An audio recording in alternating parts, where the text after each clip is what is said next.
A drone reportedly blew up Greta Thunberg's boat to Gaza off the coast of Tunisia yesterday. Given that, in recent years, Greta has stopped caring about the sun monster that was supposed to kill us all, given that she has now turned her attention to the more fashionable cause celeb of the Israel-Palestine conflict, most people pointed fingers at Israel. Now, happily, Greta and her fellow professional agitators are all okay. No one was hurt. But the incident raises some disturbing questions. Did the Israelis really try to blow up Greta's boat? Given that everyone's okay, are we allowed to laugh at it? And the most important question of all, to whoever damaged Greta's boat, how dare you? I'm Michael Knowles. This is The Michael Knowles Show.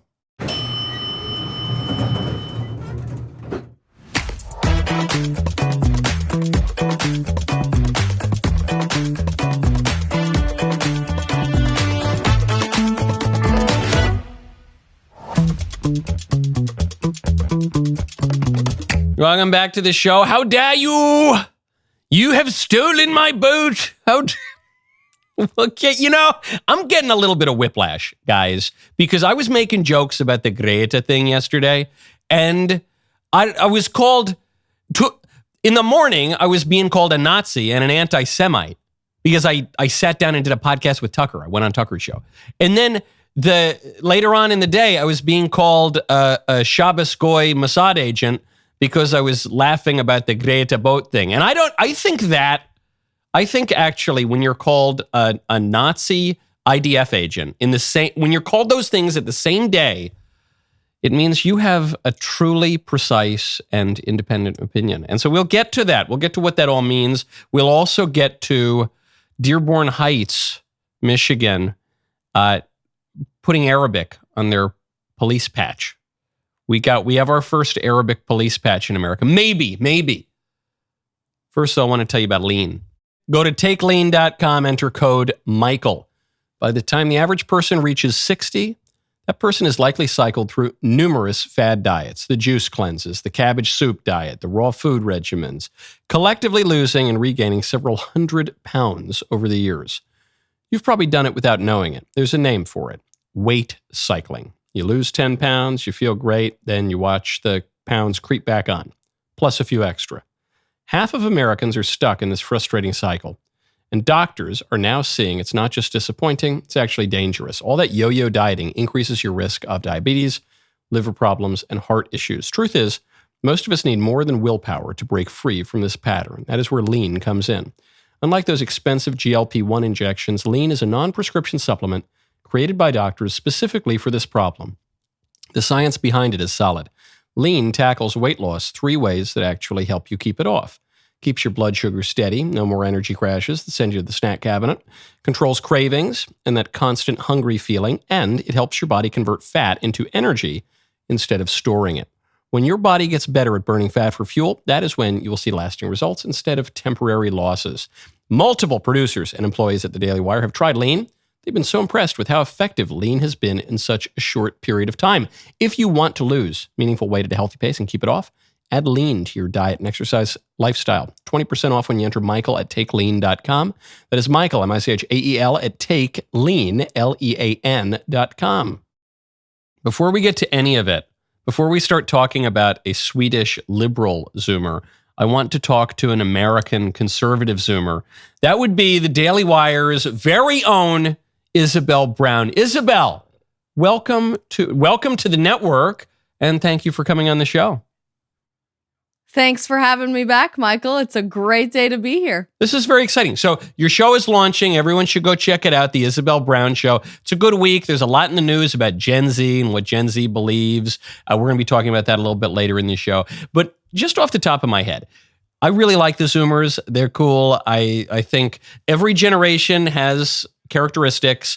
The boomers were kind of hippie and just ideologically selfish. Personally, they can be very nice and wonderful and selfless, but ideologically kind of selfish, on the sexual front in the 60s, on the financial front in the 80s. Gen X is just too cool for school, above it all, grunge, nihilistic, blah, whatever, cool. Then the millennials are gay. Unfortunately, I'm a millennial, but it's sad. They're Naturally, gay. It's yes. a gay generation. And then for Gen Z, I think that it's split. And so the left is really left and the right is really right. So it's basically Nazis. It's like half and half Nazi is my impression. Am I wrong? Am I right? I don't know. That seems to be a bit of an exaggeration. Maybe trans and trad would be a more accurate representation. Well, no, this is my point, though, Isabel. I'm saying, look, I see the transes and I see the Nazis. And then I think the mean, this is why I like the Zoomers, is that the mean, what that averages out to is just like a nice trad, which I think that's the average Zoomer. Or I don't know. You tell me. You're the expert. That's a fair assessment, Michael. And I think you're right. Even in the last couple of days, we've seen lots of new polling that we're unpacking on the Isabel Brown Show this week about the priorities for young men versus young women, young conservatives versus young liberals. And you are watching this ideological divide really continue to get a bit crazier and crazier. Although I'm an eternal optimist and I'm sort of the spokesperson for Gen Z is awesome. I'm very proud to wear that badge. So I will tell you, the trans insanity and the upside down left side of things is really loud, but I don't believe it's indicative of the majority of people under 35 in this country. And I see a whole lot more reasons for hope than anything else. The fact that the average mean, the median ideology of this generation being a based trad should give you a lot of good, warm, fuzzy feelings about the next chapter of American history. Well, that is my question. So obviously, I agree. I think the trans thing is over, and it's just like dead man walking as an ideology. But on the other thing that's interesting to me about Zoomers is they are exploring ideologically. And so, for good and for ill, there is a re-exploration of Nietzsche. I'm not a big Nietzsche guy, but I think you see that a little bit with the fascination of BAP and the BAP affiliated anon social media accounts. And I think you're seeing an exploration of the classical political tradition, not just of the Enlightenment, but going all the way back to Aristotle and all those old Greeks. I think you're seeing a surge in Catholicism. I'm personally seeing that. I do think you're seeing a little bit some of the fringier, more 20th century right-wing ideologies crop back up again. So I don't know. I mean, where do you think it all lands during this period of exploration? On the right, specifically among the right characterization. No, I love that. That's a great characterization of what we're going through, because truly it is a time of exploration, and it's easy to understand why when the answers to every single question in the history of the universe are just in your pocket. And our education system certainly isn't fostering a sense of intellectual curiosity and challenging your own opinions and taking on new perspectives. And so I think people are really engaging in the meta level philosophical investigative questions for themselves every day, scrolling through TikTok and Instagram and in subtweet threads. And it's a really interesting time to see philosophy and religion and politics really come to the forward of culture for young people when everybody else tells us that we're way too young and we just don't care. We do care, and it is in the heart of every single conversation that we're having. Of course, in a period of exploration like that, pretty much every idea is going to come back to the surface. Whereas what you saw with millennials was really only a resurgence of extreme left-wing ideology like radical authoritarian socialism, and everything else wasn't allowed to be said. Now you have this explosion of diversity of opinions, some of which are really incredible good opinions rooted in the transcendentals, what is good and true and beautiful. That alone, by the way, that young people use that as a tagline all the time is fascinating to me, going back to Plato and C.S. Lewis and the history of Christian philosophy in the last several thousand years. But you also see some really bad ideas. And that's the really interesting crux of this chapter of history that we're living in. Free speech does mean ideas that you disagree with, and it does mean really bad or sometimes even evil ideas come to fruition too. But the fact that we can duke it out in real time in a very unexpected venue and formula in TikTok comment sections and live stream live chats to really have this argument of where do we want to move forward as Western civilization is so telling to me about the curiosity and the hunger for righteousness, the hunger for knowledge that young people are really representing. That's exciting. And it is fun to duke out all of these ideas before we win and then exile all of our enemies to St. Helena, which will be a great time. But in the meantime, we'll have a good little battle. Isabel, marvelous to see you. Everyone needs to go subscribe right now to the Isabel Brown Show. Very, very exciting. I will see you very soon. Yes, indeed. Thanks, Michael. Unfortunately, I have to turn away from the great Isabels of the world to the Gretas. That's like the mirror. It's the image of Isabel. Did the Jews blow up Greta? That's the question. That was what was trending last night on social media. Did the Israelis try to blow up the Greta boat? And the answer is, I don't think so. It's kind of funny. The idea of it is kind of, well, we'll get to whether or not the idea of it is kind of funny, but I just don't think so. I'm joking at the top of the show that I'm simultaneously somehow being called an anti-Semite and a slavish employee of the Mossad, or so, which is, it just shows you how absurd the debate over the particular war that we're looking at now, the Israel-Gaza war, has gotten. But I think I've got some bona fides. I've been critical of the Israeli government on a number of occasions, and I just think what they're being accused of here is kind of silly because this was obviously yet another publicity stunt for Greta. But the reaction is frankly more telling than the stunt. We'll get to that in 1 second. First, I want to tell you, speaking of life and death, about Policy Genius. Go to policygenius.com/Knowles. What would happen if you unexpectedly passed away tomorrow? Might sound jarring. Nearly half of American adults would face financial hardship within 6 months if they lost their primary income due to a loss or tragedy of that kind. Luckily, Policy Genius makes finding life insurance simple, helping you secure real coverage so your loved ones have the financial safety net they need when it matters most. With Policy Genius, you can find life insurance policies starting at just $276 a year for $1 million in coverage. It's an easy way to protect the people you love and feel good about the future. Policy Genius is the country's leading online insurance marketplace and helps you compare quotes from America's top insurers in just a few clicks to find your lowest price. Their team of licensed agents walks you through the entire process step by step, handling paperwork and advocating for you while clearly laying out all your options, coverage amounts, prices, and terms with no guesswork. With thousands of 5-star reviews on Google and Trustpilot, Policy Genius has earned customers' trust by helping them find the best policy fit for their needs. Secure your family's future with Policy Genius. Go to policygenius.com/Knowles.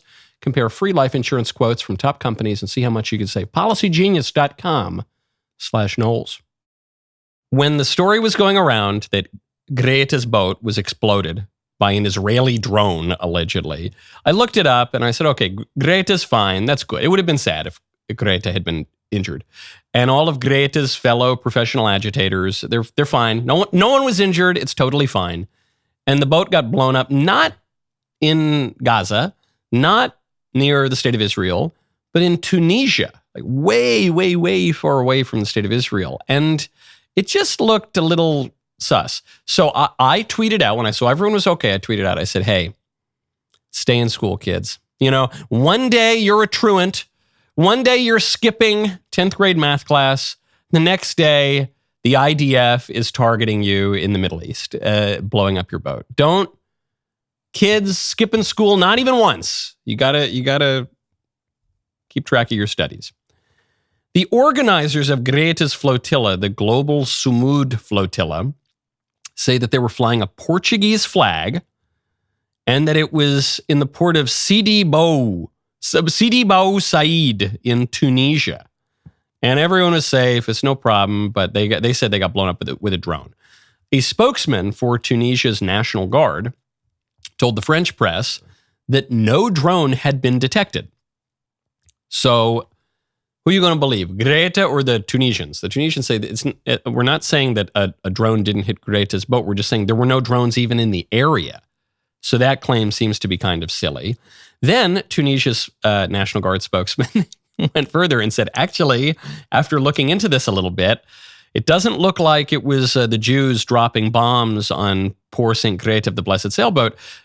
It looks that like the fire began, quote, likely because of a cigarette or a spliff left on fire. So it would appear that the call was coming from inside the house, and it was all much ado about nothing. Now, when I posted this, I made a few jokes. I did a Google Translate of how dare you into Hebrew. I posted, and all of these people, even people putatively on the right, they responded. They said, "This isn't funny.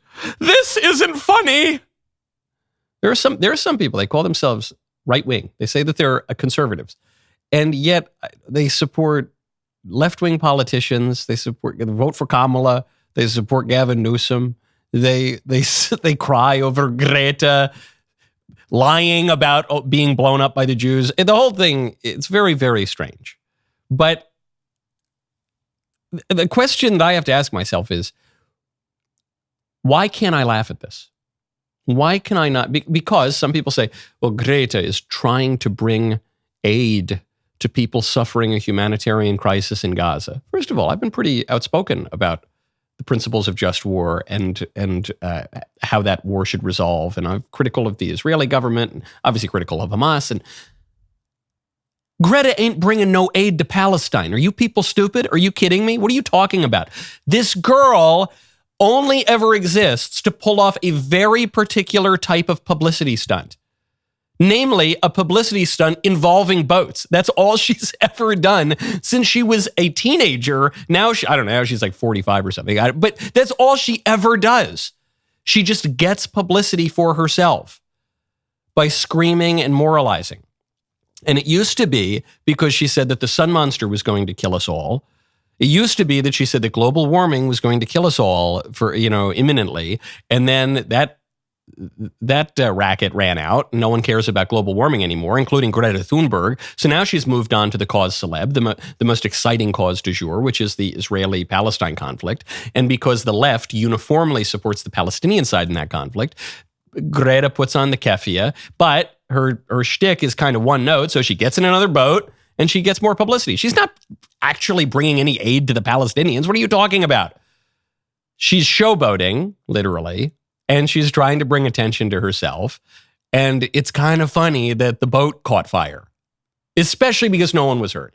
It's kind of funny, man. And I guess my broader point is, if you can't get a chuckle out of this story, politics is not for you, okay? If you are so out of humor, if you're so unbalanced that you can't get a chuckle out of this, I don't think politics is for you. I think you should go watch sitcoms. I think you should go listen to popular music, or go to the gym, or just do something else, because you're going to be driven so crazy. If you are so fanatical, if you are so monocausal in your thinking that you can look at a grainy image of a fire off the coast of Tunisia and think that it's Bibi Netanyahu sitting at a video game console trying to blast Greta Thunberg with a drone, if you actually believe that, if you think that's likely, your brain is broken. Something broke, okay?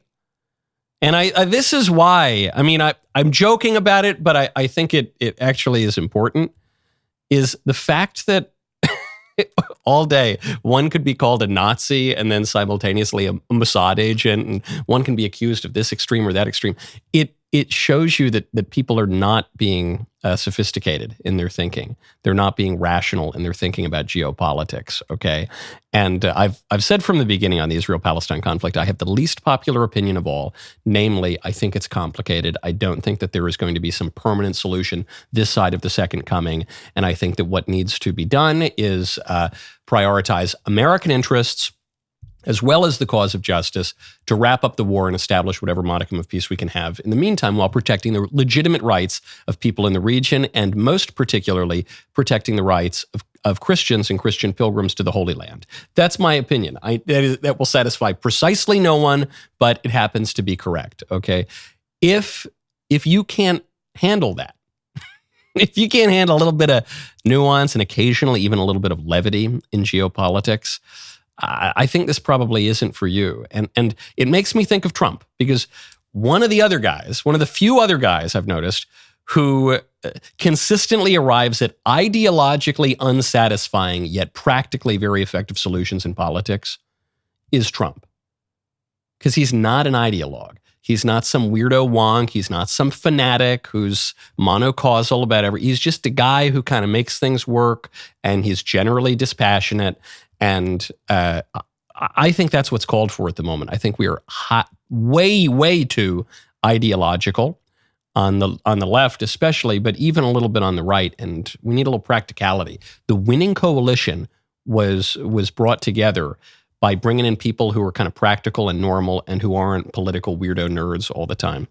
And who can laugh at St. Greta's sailboat catching fire because of, according to the Tunisians, a stray spliff lying on the deck. Okay, now turning away from Greta, turning away from fake saints to actual saints and women worthy of veneration, Trump posted something yesterday that really, really tickled my fancy. And it was really magnificent. He posts, "Happy birthday, Mary, Queen of Peace." And it's a picture of a statue of Our Lady with the Christ child. It's beautiful. It says, "Happy birthday, Mary, Queen of Peace." This is really great. All Christians should celebrate this, especially Catholics. Certain denominations, Protestantism, don't really like to venerate Mary. Some do, but some don't. But this is a beautifully Christian and specifically Catholic image.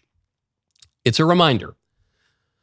Tocqueville was right when he said, America looks like a Protestant nation, but it's actually over time going to trend toward, at the same time, atheism and Catholicism. He writes this in Volume 2 of Democracy in America, and people thought he was crazy at the time, and people thought he was crazy even when I read those passages out 3 years ago. And he doesn't look so crazy anymore. It's a reminder of what Cardinal Manning once said, which is there will come a time that will, he said it more eloquently, I forget the exact quote, there will come a time that will upend the confident judgments of men. Okay, we're so certain about how politics is going to play out, and then crazy stuff happens, like Trump gets elected. We're so certain about how politics is going to play out, but then terror attacks happen, war breaks out, economic crises take place, spiritual awakenings happen, stuff happens. And then the president posts, "Happy birthday, Mary, Queen of Peace." The Nativity of Mary is traditionally celebrated September 8th. But there's something here beyond just a pious reflection that you're getting out of Trump. He says, "Queen of Peace." There are a lot of titles of Mary. We have Our Lady of Graces. We have Our Lady Queen of Palestine. We have all these different titles for the Mother of God. Queen of Peace is a very particular title. And there's actually a feast day for Our Lady Queen of Peace. And it's alternately in July or January, depending on where you are in the world. I think America celebrates it in January, but the rest of the world celebrates it in July, or vice versa. In any case, that feast day is not September 8th. So Trump chose, yes, it's Mary's birthday, but he chose this particular title. Why? Because obviously what he's after is peace. That is what he is looking for as his grand strategic geopolitical vision. He's not after, in the Israel-Palestine war, let's say, he's not after total Israeli victory. He doesn't care about that, I think. He's not after total Palestinian victory or a Palestinian state or I don't think he's after that either. When it comes to Ukraine and Russia, I don't think he's after totally humiliating and destroying Russia, as many ideologues are. I don't think, likewise, that he's after totally preserving the territorial integrity of the state of Ukraine, the sovereign, beautiful, amazing, democratic nation as of 2013. I don't think he cares about that too. What he wants is peace. Because peace provides the conditions for individuals to flourish. Peace and order is what empires are after, and America is the imperial hegemon. Trump is conveying a religious message. He's also conveying a very particular political message that I didn't see anyone else notice yesterday, but that's clearly what it's about. And the religious and the political are not so easy to separate, as Trump pointed out when he announced the launch of America Praise at the Museum of the Bible. We'll get to that momentarily. First, though, I want to tell you about Pure Talk. Go to puretalk.com/Knowles. When was the last time you bragged about your wireless company? Like, did you know my wireless company gave away 1,000 American flags to deserving veterans and forgave $10 million in veteran debt? Did you know my wireless company raised almost $500,000 to prevent veteran suicide? When did you last say that? When your wireless company is Pure Talk, there is a whole lot to brag about. You can even brag about the coverage you get with Pure Talk, a 5G network that is insanely fast, dependable, and secure. You can brag about how much money you save with Pure Talk. Unlimited talk, text, and 15 gigs of high-speed data, just $35 a month with mobile hotspot. It's great. I've had my Pure Talk phone for, 4 or 5 years at this point. It's phenomenal. You can even take it out of the country. They've got international. It's just unbelievable, and you just save so much money. It's time to switch to my wireless company, Pure Talk. If you need another reason, something you can really brag about, Pure Talk is the only wireless company that gives you a 1-year free membership to Daily Wire Plus when you go to puretalk.com/Knowles, KNWLAS. That is a qualifying plan at puretalk.com/Knowles, and you will get a free 1-year membership to Daily Wire Plus. Pure Talk, wireless worth bragging about. Trump yesterday keeps pushing the religion. He goes to the Museum of the Bible, which is a really delightful place. It's in Washington, D.C. I think it was started by Baptists, and it's just it's wonderful. I just love it. So he goes there. He announces the launch of America Prays because America was founded on faith. But America was founded on faith, as we know, and I've been saying it for a long time. And when faith gets weaker, our country seems to get weaker. When faith gets stronger, as it is right now, we're having a very good period of time. After some rough years, good things happen for our country. It's amazing the way it seems to work that way. And under the Trump administration, we're defending our rights and restoring our identity as a nation under God. We are one nation under God, and we always will be.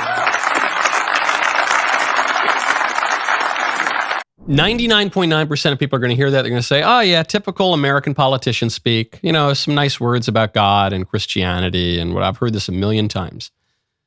That's not what Trump is doing here. That's not. Pay close attention to what he's saying. Pay close attention to the circumstances. This isn't just some random campaign address. This is preparing for the 250th anniversary, the celebration of what America has been, setting the stage for what America will become. This is the America Prays event. This is specifically an event where the president is calling on the country to pray, to celebrate the history of the country and the future of the country. He's not incidentally praying. He's not incidentally mentioning God. The event is for that. And he's saying our country is founded on God, which is to say, he is establishing the legitimacy of the political regime on God. There are other ways to establish the legitimacy of a political regime. One would be on the will of the people. That would be a radical, democratic kind of establishment. That's not what Trump is doing here. That's not how America was established. Some people think that. Some people think America was established as this purely majoritarian nation based on the gusts of will of the people. That's not it. That's not what our founding fathers thought. They said that we hold truths to be self-evident that all men are created equal and endowed by their creator with certain rights. So they established it on God. Divine right monarchs in the Ancien regime in Europe established the legitimacy of their regimes on God, saying that God has anointed them to be rulers, drawing on St. Paul, drawing on the Bible, drawing on Christian tradition. What Trump is doing here is closer to what our founding fathers wanted. It's actually identical with what our founding fathers wanted. It's not what the radical Democrats want, lowercase d Democrats, the ones who say it's just the legitimacy is based on whatever the people want. That's not it. What the founding fathers wanted is actually closer to what the divine right monarchs of Europe wanted, which is to say that the legitimacy of the country comes from God. And there's a strong democratic element, and there's happens to be an aristocratic element, a monarchical element, and there's all this other stuff. But the country is grounded on God. That is not merely a personal statement of devotion or faith. That is a political statement about what the country is about and why the country has authority. He then goes further, and he raised some eyebrows with a beautifully articulate statement on something that no one ever talks about, and that is anti-Christian bias. And I created the first ever Department of Justice task force to eradicate anti-Christian bias.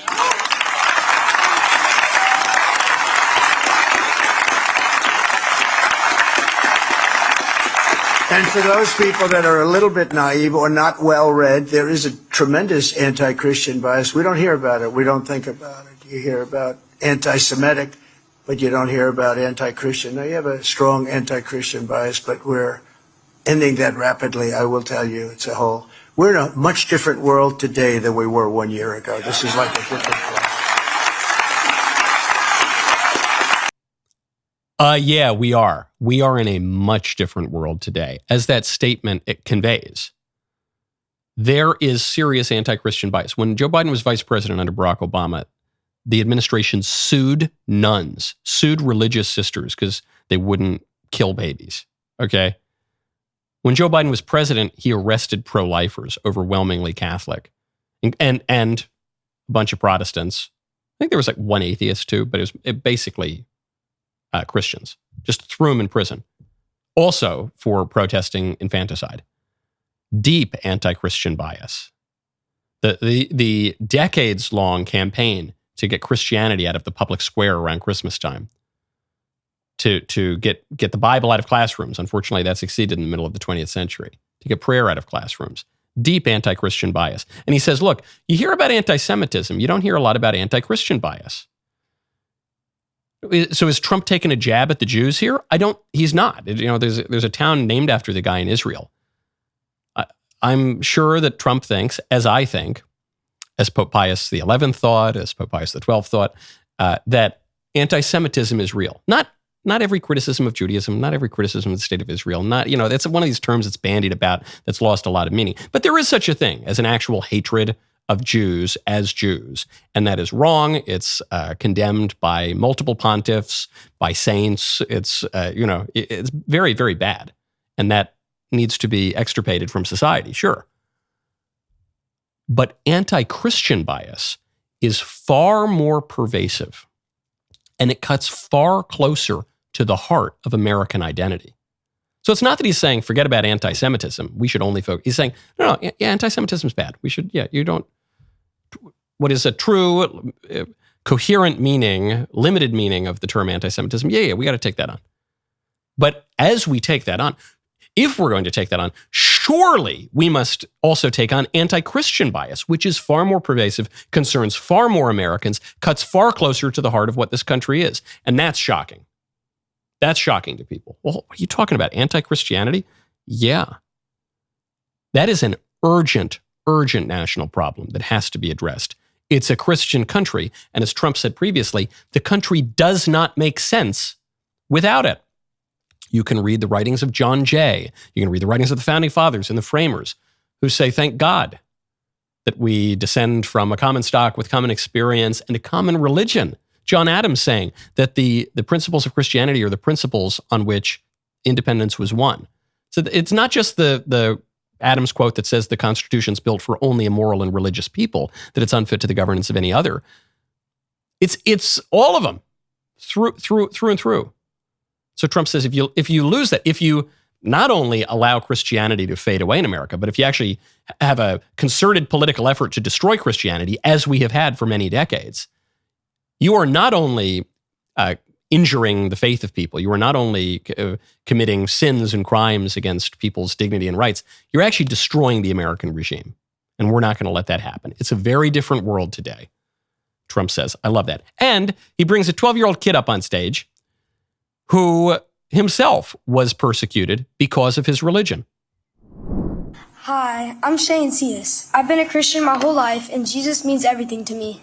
When I was in 5th grade, my school forced me to teach my kindergarten buddy about changing his gender using a book called My Shadow is Pink. The book said you can choose your gender based on feelings instead of how God made us.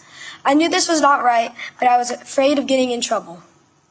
After my family spoke up, the school treated us badly, and kids started bullying me and my brother because of our faith. And the school did nothing to stop it. It hurt a lot, but I kept trusting God. I believe kids like me should be able to live our faith at school without being forced to go against what we believe.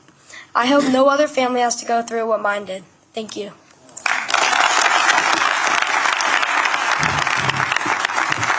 Hear, hear.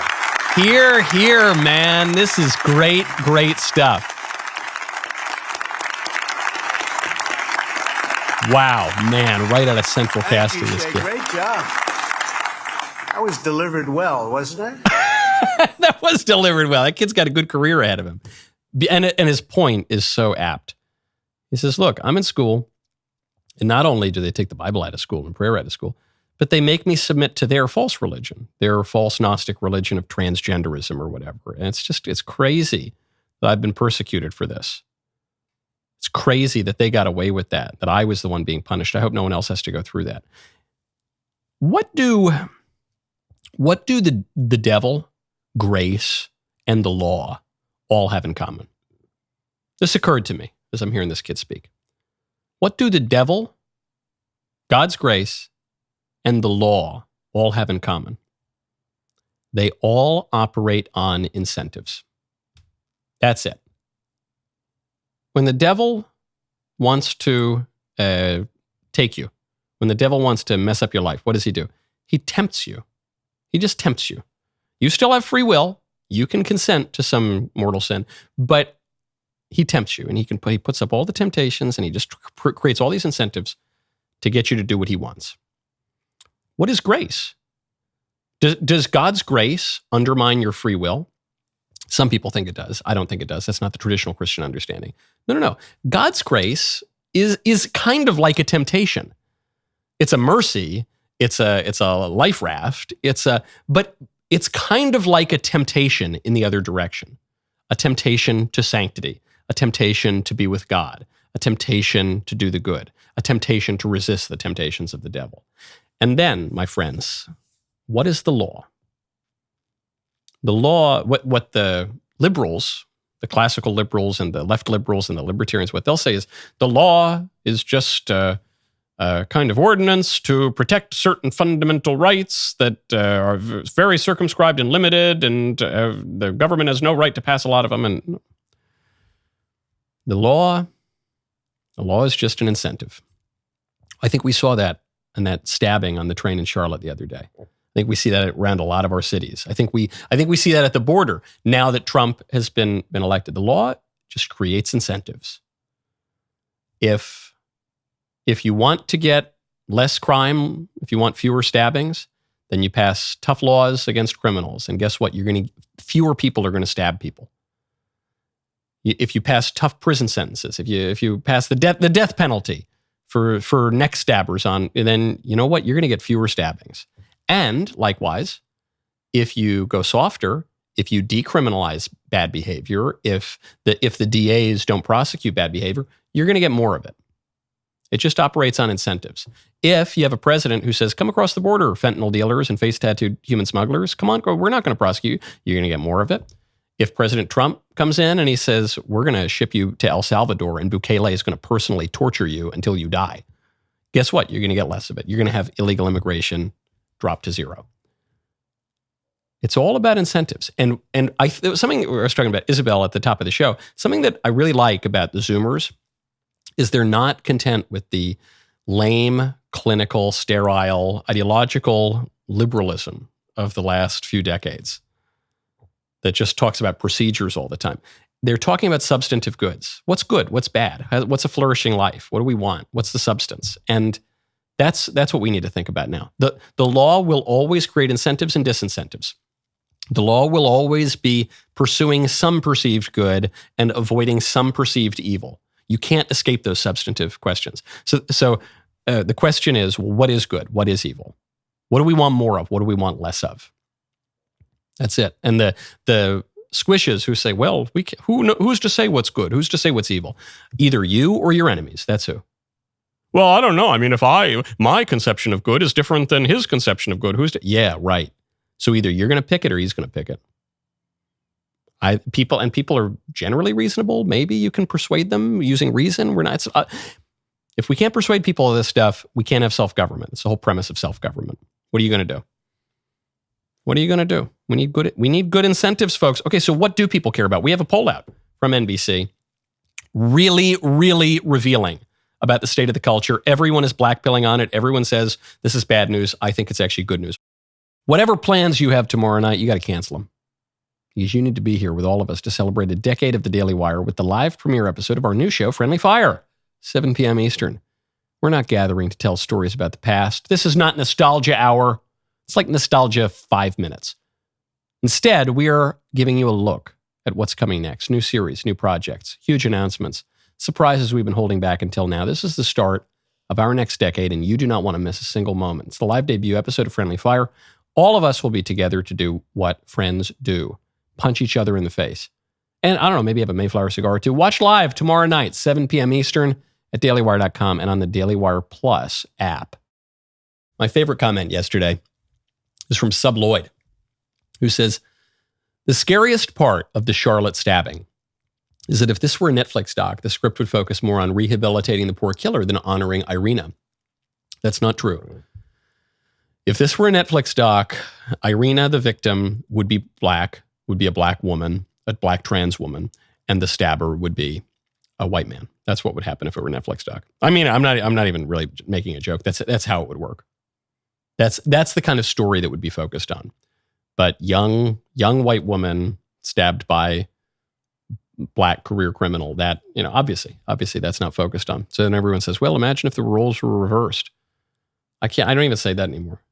Imagine if the role, that's not, I don't have to imagine. We all know exactly. So the question is, what are we going to do? Are we going to prosecute crimes? Are we going to have the courage to actually enforce the law or not? Or are we just going to whine and say, oh, imagine if the roles were reversed? Okay. What do people care about? What do people care about? NBC News has a poll. This is what Gen Z wants. This is important to their personal definitions of success. And they have all these different categories. Their job, not having any debt, having kids, retiring early, getting married, emotional stability, all these things. And they polled men who voted for Trump, women who voted for Harris, men who voted for Harris, women who voted for Trump. I'm just going to show the very first thing, the top of the list, what is most important to Gen Z. Men who voted for Trump, most important, having children. Women who voted for Harris, most important, fulfilling job or career. Men who voted for Harris, most important, fulfilling job and career, same thing. Women who voted for Trump, this is the right-wing women, financial independence. 3 of these 4 groups of people said that the most important thing in life to them, it involves money and the self. That's it. Financial independence, job and career, that's about money and it's about yourself. Only one of these 4 groups, only the men who voted for Trump, said that what is most important to them is immaterial, not material, and about someone else, not about themselves. It's having kids. One of these things is not like the other. And so people are reading these numbers, they say, oh man, even the conservative women are falling for this stuff, or even the conservative women are just greedy materialists. Oh man, we're screwed. This is over. I have a totally different take. Because it's always, all movements in politics are led by stable, normal, wise men. That's a fact. I hate to sound sexist about it or something. That's just how it goes. That's true in every industry. That's true in every political movement. It's true everywhere in the world.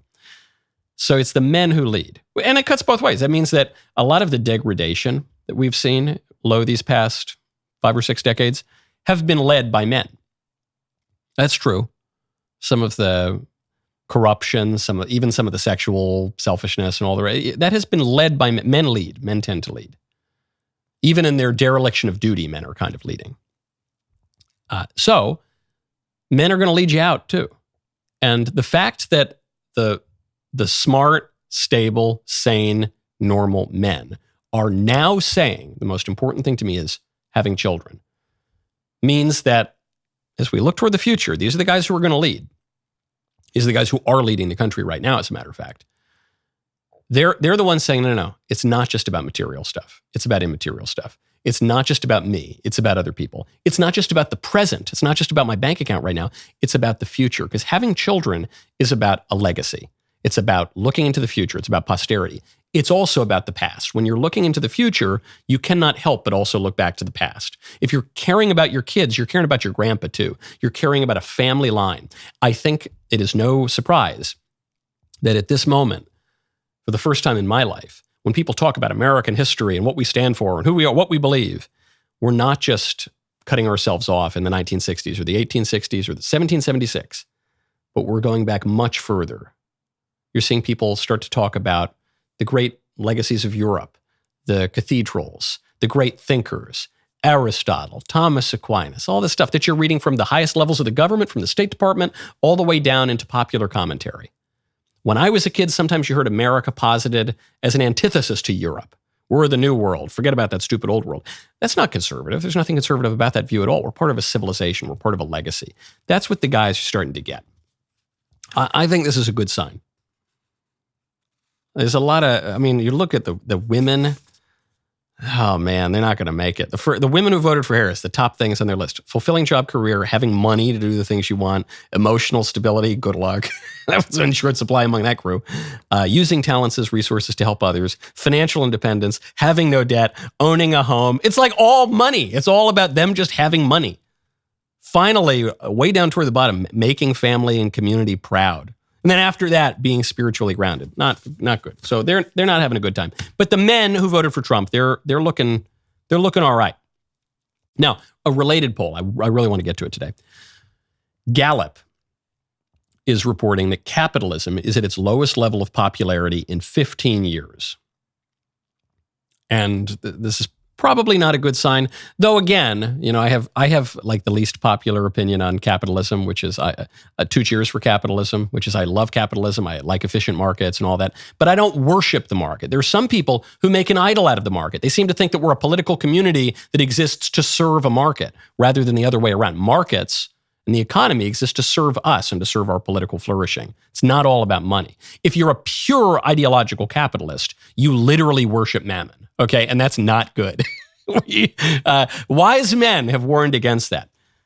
Still, you don't want the country to become a bunch of commies. So there are a number of polls out here. You can see trend in Americans' positive ratings of capitalism and socialism. Capitalism, this poll only goes back to 2010. 61% have a positive view of capitalism in 2010. That drops all the way down to 54%, 2025. 36% of Americans have a positive view of socialism in 2010, ticks up to 39% in 2025. Okay, not a good sign. Give me the next poll. Trend in opinions of capitalism by political party. This to me is most interesting. The Republicans stay totally flat on average. There's a little tick down in the teens, and then it tick up, and then it kind of it ends basically where it began. In fact, the opinion of capitalism is a little bit high, slightly higher today than it was 15 years ago for Republicans. For independents, it's tracked down a little bit. For Democrats, it's tracked down a lot. Next chart. Trend in opinions of socialism by political party. 2010, and you look at the Republicans, it actually ticked up a little bit after 2010. That's kind of weird. And then it ticked way, way down. Then it went up, down, up, down, and then it basically ends a little bit lower than where it started. So it's actually ticked down a little bit, but it's pretty flat. For independents, ticked down, then up, then down a little bit. It's ticked up barely, very slightly. For Democrats, it skyrocketed. The positive opinion of socialism has ticked up a lot. Finally, last chart. Trend in opinion of big business. Now, this one I thought, okay, I bet the Republicans are going to have changed here. Because we used to be the party of big business, rich Uncle Pennybags, but now we're more populist. We're more for Main Street. No. The Republican opinion of big business is actually ticked up a little bit, slightly. 2010, then it shot up, then it went down, then it went up again, then it went down, and now it's slightly higher, but basically flat. For independents, it dropped a little bit. For Democrats, it dropped a lot. The inescapable conclusion is the Democrats, the liberals, the leftists are the drivers of this change. That's it. There's a lot of talk about the new right and shifting views of markets and capitalism and big business and all this. I'm very interested in these questions. I'm a part of these discussions. I am a card-carrying traditionalist. I very much want to move the Republican Party more in the direction of a classical kind of conservatism, away from libertarianism and liberalism. But I'm looking at these numbers here. That's not what's going on. It is not the new right's fault that the opinion of capitalism has declined. The changes are being moved entirely by the left. A little bit independence, but pretty much entirely by the left. Which means, from a really zoomed out 30,000-foot view, the left is becoming more extreme in politics. The left is becoming more extreme. The right is continuing to dominate among normies. This is a very good sign for the Republican Party. The caveat is, I don't know that anyone after Trump can hold the coalition together. At the presidential level, I think J.D. Vance is very well positioned. I'm a great admirer of the vice president. At the level of the Senate and the House and the governors, there are some great politicians there. But Trump dominates everything. Can the coalition hold? I'm not sure. But I guess right now, if you're looking at the midterms in 2028, you think, oh, this Republican Party is really starting to lose people. Not really. Not really. The radicalism, economic radicalism, the communist up in New York, all the rest. We obviously know the social radicalism because of the trans agenda. That is all being pushed by the left. Okay, they are falling prey. They are falling prey to their own radical audience and base. I think that fringes them out among the normies. I think you look at this chart, just to end on a happy note, I think you look at this chart, you say, Republicans have a lot of runway here to dominate among normal people, among the median American. This is really, really good. Don't screw it up. But, telling Republicans not to screw up is a fool's errand. Okay, no one knows how to clutch defeat from the jaws of victory like a Republican, but all of the ingredients are there for a long political run. Okay, today is Tuesday. The rest of the show continues now. You do not want to miss it. Become a member. Use code Knowles, Canada, WLES. Check it for 2 months free on all annual plans.